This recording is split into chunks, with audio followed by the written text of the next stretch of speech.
this is the press. We borrowed this from the local auto parts store, and put basically a $150 deposit down, and then you can borrow this. This costs about $150. You can get one from Harbor Freight for, gosh, about half of that. It's probably worth about half of that. No offense, but that's my opinion.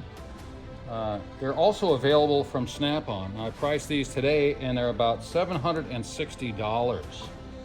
That is a lot of money for a press, but it's in some cases much more preferred.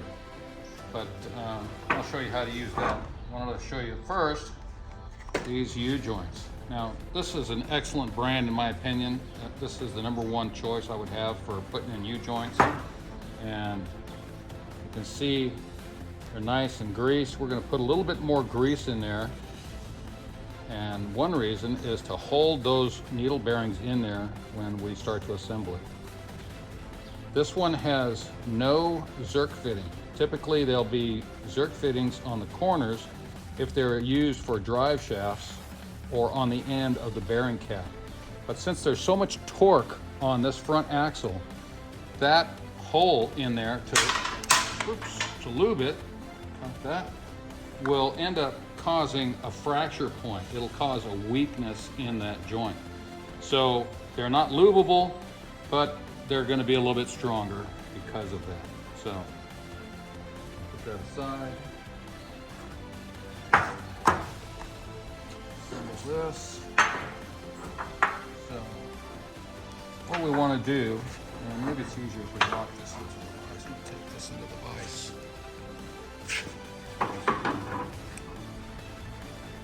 This all gets a little bit more problematic if you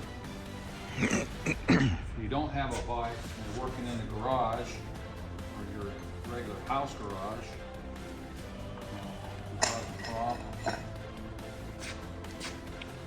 So this goes on top of there like that, and then we will tighten this down. And it's kind of hard to see since there's so much rust, but we want to try to get that as dead center as possible.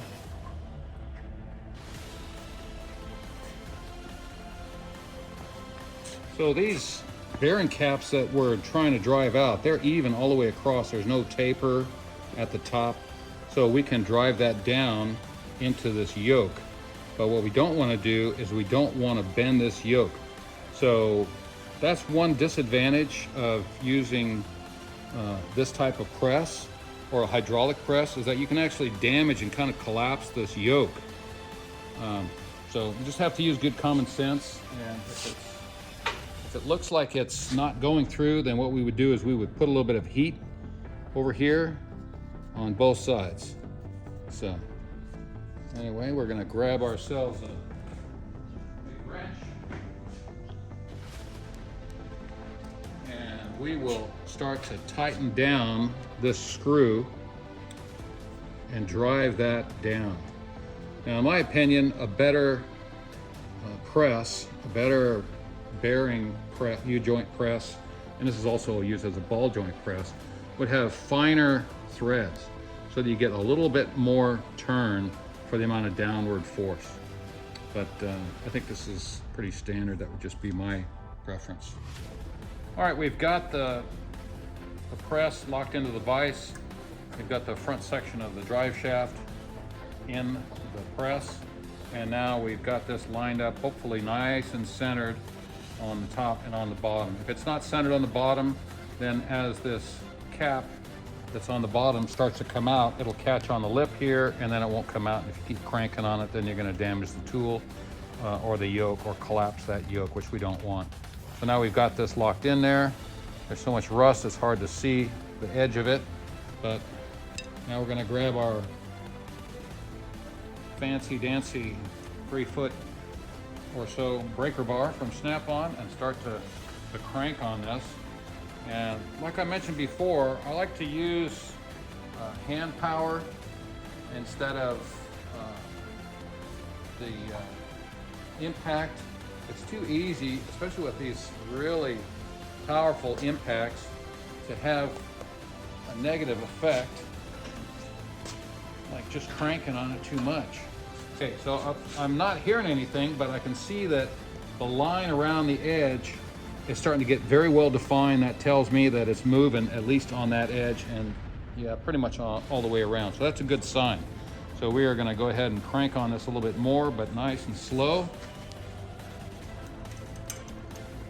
Since we're not paid by the hour, there's some creaking there.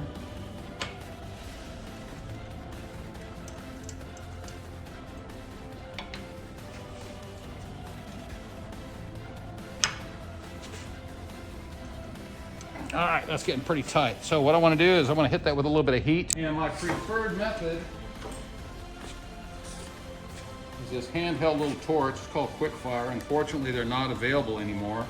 They used to come with these very short canisters, and then they just quit making those. But this is MAP gas. It burns really hot, and it's nice handheld. It's got a little adjustment in the back. Instant on. More than likely, what you're going to have out there available is something that's propane fired, like this, and this is also a good alternative. I try to save the MAP gas for projects that I absolutely need them on, since those canisters are hard to come by. So we're just going to go ahead and heat up the outside. There's not really a lot that we can damage here, and ideally that will start to come out. We didn't take. Okay, so what happened there was we had tension on this with the press, and then we heated up this yoke, and when it finally expanded enough, it just popped that thing out. So we have another unintentional injury to our cameraman. This one's more of a fright injury. We gave him a little time to recover, but we're back online here. That just shows you what can happen. It's not really dangerous. It's just kind of scary when that thing popped.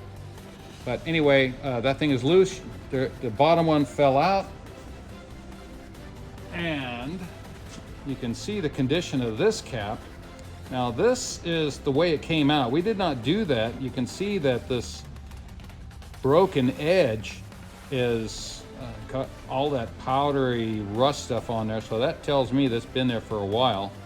Unlike this brake here, which looks like it's nice and clean. So this is one of the reasons for the failure: the lack of lubrication. The needle bearings just kind of ground away and fell out on the road, and that's pretty much it. So now we're gonna back this up.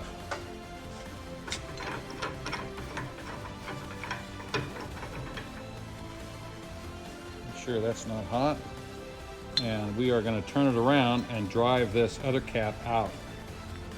So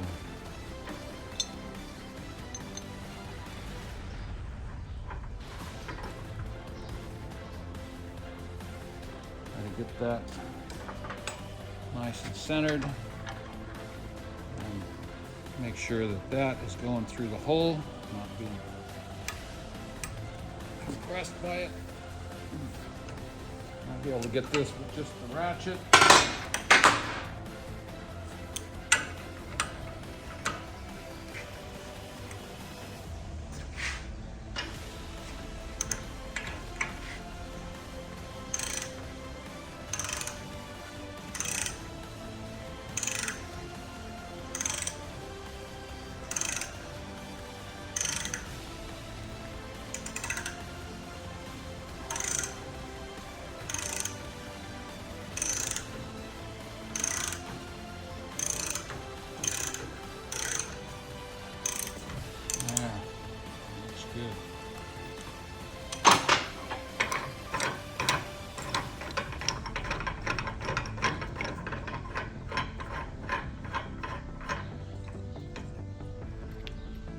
There you go. You can see the other side all rusted out, powdered rust in there. It's been a lot of wear, a lot of miles been driven like that when that thing's failed. It takes a lot for these things to actually break, but they can, as some drive shafts, regular drive shafts go into the rear axle. In many cases, you'll see some of these drive shafts laying out on the side of the road. The front drive shafts sometimes. But anyway, that's what happens when you just let it go. Instead of just a U-joint job, you end up having to buy a whole new axle, either because it's damaged or you don't know where it is on the freeway. So these come out. Hopefully nice and easy.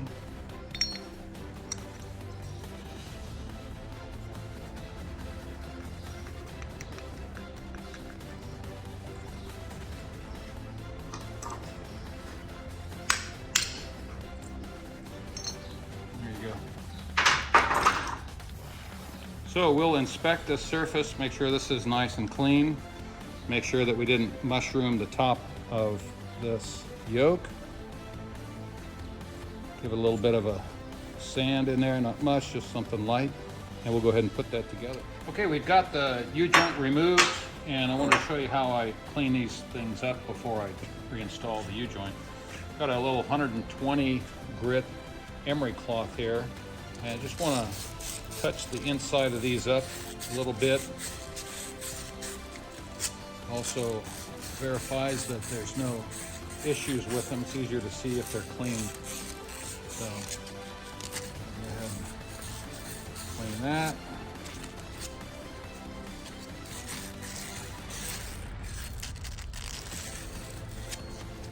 And you can see this surface right in there.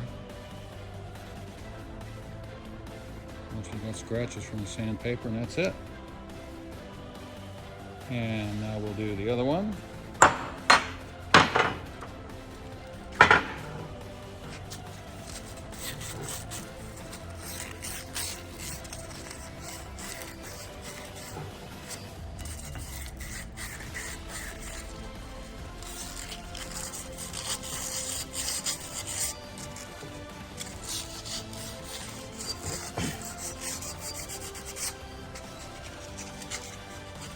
A lot of times shops won't do this, or they won't have the time to do it. Especially in shops that are on commission. They'll just be hurrying up to get the job done. And most of the time that's fine. But since this is my job, and I can take as long as I like, I want to do it the way I like. So we noticed that this Spicer number 549 is the same number that's on the old U-joint. So that's a good level of assurance that they're probably the correct U-joints. So I don't know if you can see that, but the number is there, SBR 549. So before we put these on, we're gonna take all of these caps off and give them a little extra grease.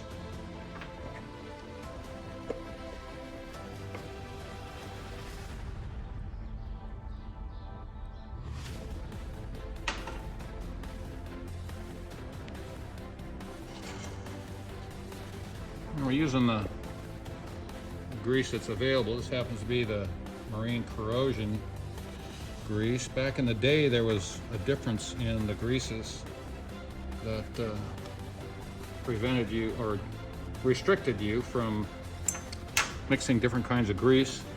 But since the 60s, that has, as I understand, no longer the case. So you can mix these greases.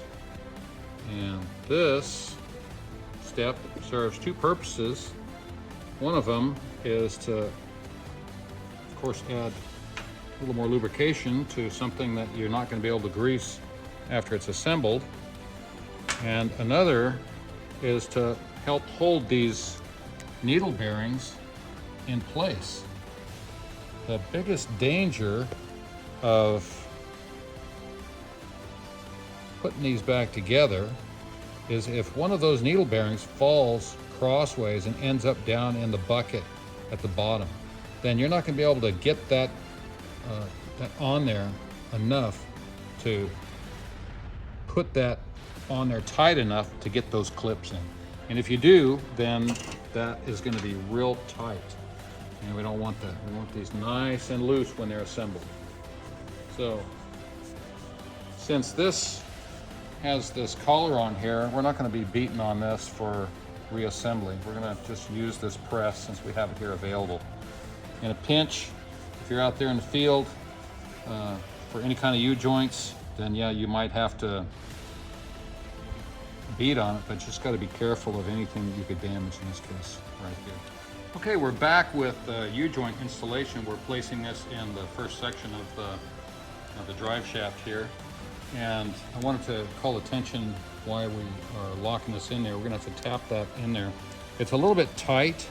We shouldn't have to pound on it too much, but since there is such a tight fit, I wanted to call your attention to something that I noticed here, and that's this beveled edge here, and it's on all of the corners. And I believe what that is an accommodation to allow this U-joint to be placed into the yoke. So we're gonna put that in there as much as we can, and that ends up right there on that edge, and we are gonna give that hopefully just a little tap, and I'm gonna get that in there. There, boom. So now that we have that in there, we're gonna put these caps on. Grab these caps.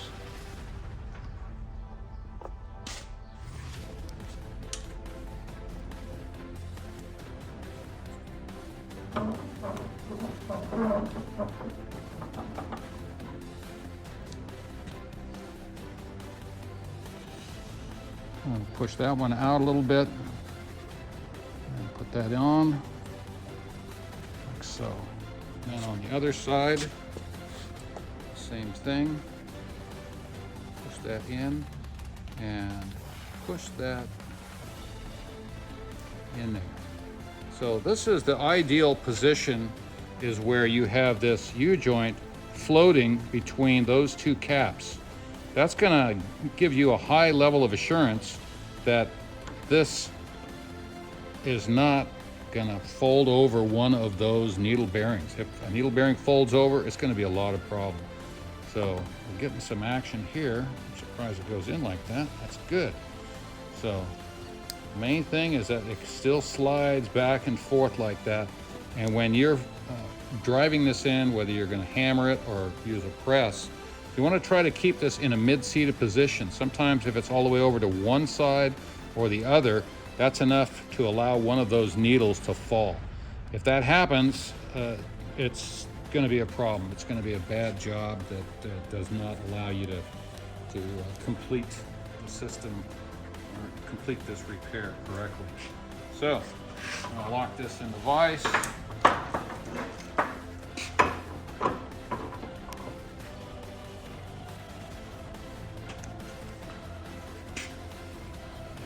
For this, we need an attachment. That's not fitting on too good. And so what that does is that supports the bottom of this cap right here, instead of previously we were supporting the edge. So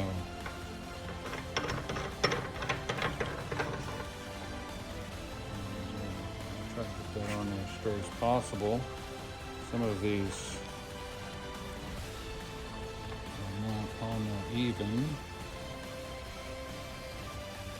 Yeah, able to drive that in there a fair amount just with hand pressure. Grab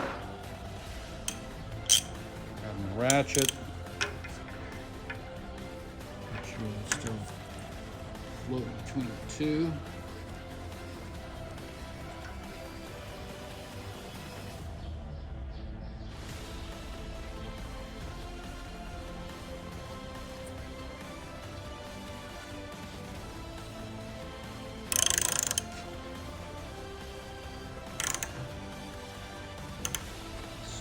A little bit tight. Check that just to make sure.